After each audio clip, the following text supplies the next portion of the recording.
Alright, what up guys? It is time to do the Spiritborn, the one class that I'm not doing the new unique with because I don't fully understand it and I don't know how focus skills work and all this, and I don't know, it's just too much. We're gonna go with Crushing Hands since it won't have any of the bugs or anything like that. We don't have to use the Rod of Kepaleke and all that. We don't have to do anything we don't want to do. And this build is fairly weird, and unlike the previous build videos, which those guides, by the way, have been updated to include the new Eldritch abilities or the Witchcraft abilities and the Occult gems in their like written descriptions. I didn't have them in the videos themselves as I kind of like studied them and all of that. I'm probably still off on a couple of them, but for the most part, they're probably all right. Let's get into the skills on the Spiritborn, and then we'll get into all the weird stuff over on the where like the gear tab and stuff is. Um, don't care about basic. 5 points into Crushing Hand, into Rampant Crushing Hand. So we can't stack Resolve as high as we possibly could before, but we're still going to try to get a little bit of extra Resolve so that this does more damage and the Gorilla Paragon still does some more damage. Vigorous, Balanced Exertion. I don't know why I don't have this full screened. We have Vortex, since we're not going to be using this to make enemies vulnerable this season. We have a different way to do that. We can actually just use Vortex to pull enemies in, which is nice. Focal Point in Apex, Mirage, Unrestrained Power. Pretty much a lot of the same stuff. We have 1 point in Endurance, Perseverance. Even though this isn't going to grant us maximum resolve, I like the blocked damage reduction here and gaining the 1 resolve as a passive. Although if we have more points into it, we would gain 2, but that will come from this. So there's another thing I got going on. I'm going to try to be able to slow enemies to get the apprehension going. So like they're slowed 80%, so they're feared without having to use this. But for now, to be safe, this is here. If that ends up working, we're going to take these 3 points out and put it right here. But for now, this will work, and plus it gives us a little bit of vigor generation since we are not using Kepaleke and we're not using the Banished Lord's Talisman in this build, which you guys haven't seen because we haven't gotten there yet. We have 2 points into Resilience just to get some max life, even though that doesn't really, it matters for survivability, but it doesn't give us any damage anymore. 3 points into Potent, 3 points into Furnace, 3 points into Ravenous, 3 points into Oppressive. Then we have 3 points into Resolution, 1 point into Spiritual Attunement, 3 points into Supremacy and Initiative, 5 points into the Hunter and Exalted Hunter, and we have Vital Strikes since we're going to be doing increased damage to vulnerable enemies. If the cooldown becomes too much, we could technically take this and put it here. Even though we don't get the basic part, we do get the active cooldowns are reduced by 10%, by 2% for each of the skill ranks, so then it would be 15% for this. But I don't know. This is a lot of damage to give up. But until we get our hands on it, it'll be kind of hard. This is just kind of like, these guys are just kind of a, guiding presence of what we hopefully will do. But again, if it doesn't work out, we'll just move this here and call it a day. Let's get over to the gear. All right, bear with me. I've got these pulled over here.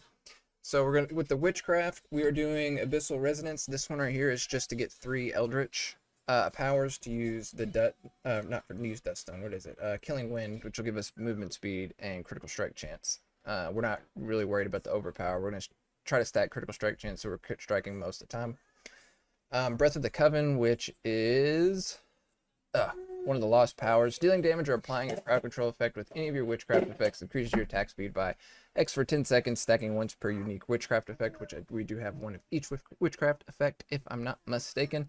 So we'll get 30% attack speed. And then it says witchcraft effects are all 3 of them, so I guess then all of your witchcraft effects would trigger to get 30%. I guess it's an upgrade to this. And then at rank 8, gain 40% lucky hit chance while bonuses from all 3 are active at once. So that's why we want to have 1 from each, because we're doing lucky hit chance to get like our resource and stuff to keep that up. So 40% lucky hit chance would be awesome. And the other ones aren't really because I'm assuming this is like you can only have 1 of these because there's only 4 of them, and the one about Hex, Aura, and Piranado isn't really, it doesn't really matter to me.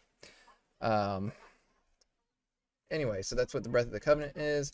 Hex of Flames plus Shaken Soul. This is how we're going to apply our vulnerables. We got to go back up here to the Eldritch Powers. It is Shaken Soul. Eldritch effects apply vulnerable to enemies for X seconds. And then at rank 10, damage from the other ones will also apply vulnerable at half the duration. But for now, in the beginning, until we can see how this works, I'm just going to keep it like this. And then Hex of Flames is lucky hit. You have up to an X chance to apply Hex of Flames. Hex of Flames deals 1600 fire damage. We don't care about that part. We just care about that it's going to do damage to make them vulnerable.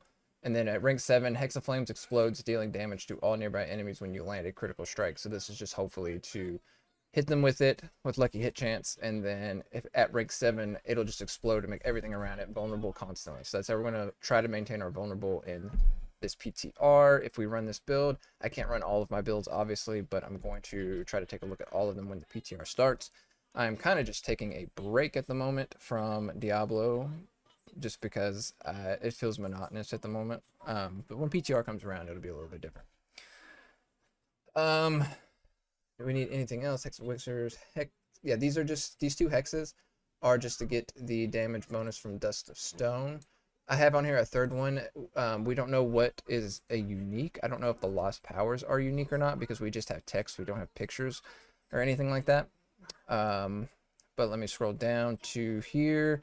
And Killing Wind, while you have 3 or more Eldritch Witch powers slotted, gain 25% movement speed and 50% critical strike chance. Because I'm using Mobilytics, we don't have what our critical strike chance is going to be. And then even if we did, we don't. This is just season 6. But yeah, this seems like one of the better ones we can use. And then Duststone is I think it's at the bottom. Yep. For each of the ores and hexes and enemies afflicted by, they take 4% increased damage from you. So we just have the last 2 being hexes so that we can get, it would be 1, 2, 3. Yeah, so 3, so we'll get 12%. And these are going to get slotted into your rings and amulet. They pretty much mixed season 2 with season 1, it looks like. Like Malignant Hearts went into rings, right? And then Vampiric Powers would be the Witchcraft stuff. This is what it feels like. It's not a bad thing.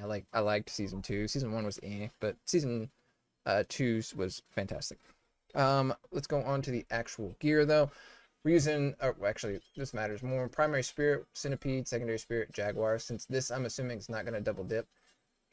We could do it the other way around, but I like the reducing their damage and slows them by 10%. That is getting changed if I'm not mistaken. It is... Now it is going to be hitting an enemy with a Centipede skill reduces their damage by 2%, slows them by 10%, and deals poisoning. We don't care about that. You could switch these around if you wanted to, but I like the gaining 1 stack of max or ferocity when you kill an enemy, and maximum ferocity will increase by 1 since we're going to try to do like a plains power build here, as you can see. But you could switch those around if you want. But the harmony, since we're not worried about max resource from Kepaleke or anything like that anymore, or having another slot for resolve stacks, since resolve stacks is getting replaced by armor. We're just going to do the harmony build.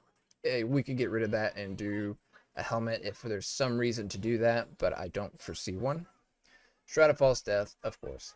Unrelenting, this is the one that makes your Crushing Hand smash around you multiple times.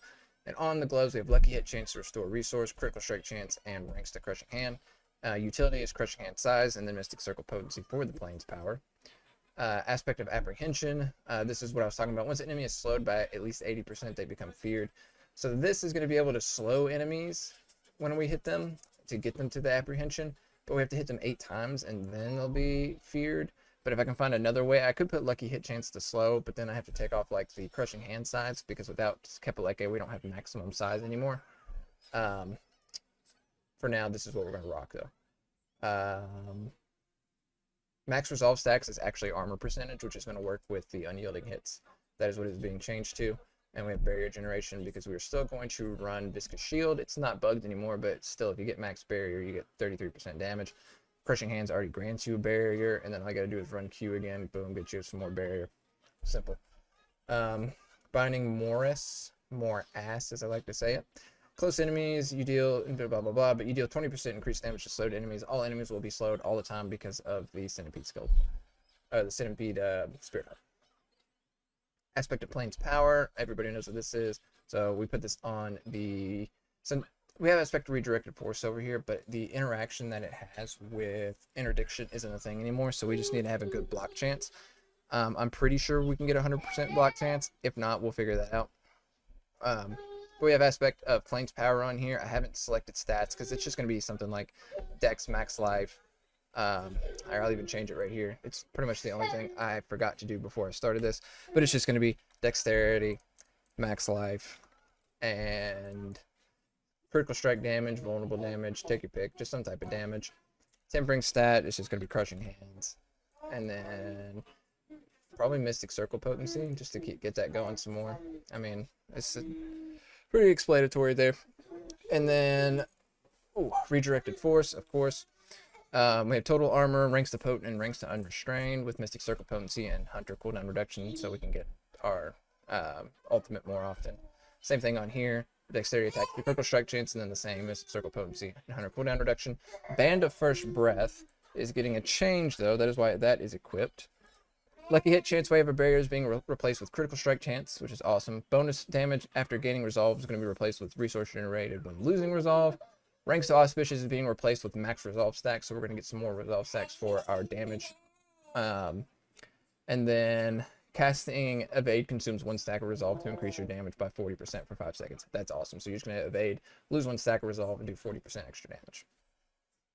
And I think that's it there. I still don't have Ruin of Rituals because they're changing stuff around and it's kind of weird. So I just left those blank. We'll know what the best is when it comes out. But we have Omen here to do more damage and Q to get our barrier again. Mercenary wise, same thing that I always do. Crater and Iron Wolf's Call with Rahir, and then Verina's Bloodthirst to give us some extra attack speed. And then lastly, to the Paragon board. So the Paragon board is a little weird. I have Infighter on here where I'm thinking Convergence might be better. But the way that they worded it is just so confusing. I'm going to have to figure it out a little bit more. So we just have Infighter there for now because it's still not a bad option. We are still running Colossal in the starter board like we are in Season 6 because even though we're not going to have a bajillion resolve, we still have a little bit more resolve stacks than normal. And our ability is a gorilla skill, so that is not irrelevant. It's flat damage, but it's not irrelevant, you know?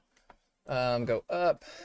We have Spirit and Viscous Shield grabbing all of the strength nodes, grabbing all the barrier gen, grabbing all the critical strike damage. The only thing we don't have is like this damage barrier here and these damage reductions. Why I have a barrier right here.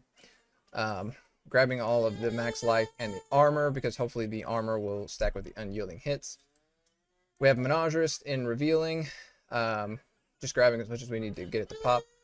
Since we have an Eagle skill with Vortex, that'll do a little bit of damage, and then everything is a Gorilla, Jaguar, and Centipede skill. We'll get that 12%. Alright, I'd go handle some dad stuff. Grabbing just as much as we need here on Menagerist, coming up through here, grabbing the attack speed, the lucky hit chance over here. Coming up through here and getting to the node, since we're going to have constant crowd control. That's awesome. And we'll be able to knock them down too, which I thought about trying to add some stuff to the dominant, but on the skill tree, but you know, only have so many points. Coming up here to sapping, we have the ritual in here. Go figure. Grabbing all of the intelligence, and then just pretty much grabbing every blue node except for these. We don't need maximum resource. We have this for resource generation. Then we come through here on the last one, which is Infighter, and we just have Headhunter in here. There might be a better option than that, like maybe Fitness or even Outmatch. But for now, we just have Headhunter in there until we can figure out how the game's going to work for Spiritborn with the nerf. But that is it, I do believe. Make sure you guys like, comment, subscribe, all the generic YouTube stuff. Like I said, this will probably change a little bit and once the PTR launches, because it's really hard to speculate when you can't test a lot of this stuff out. But I want to have like a guide going in. So anyway, yeah, thank you for watching.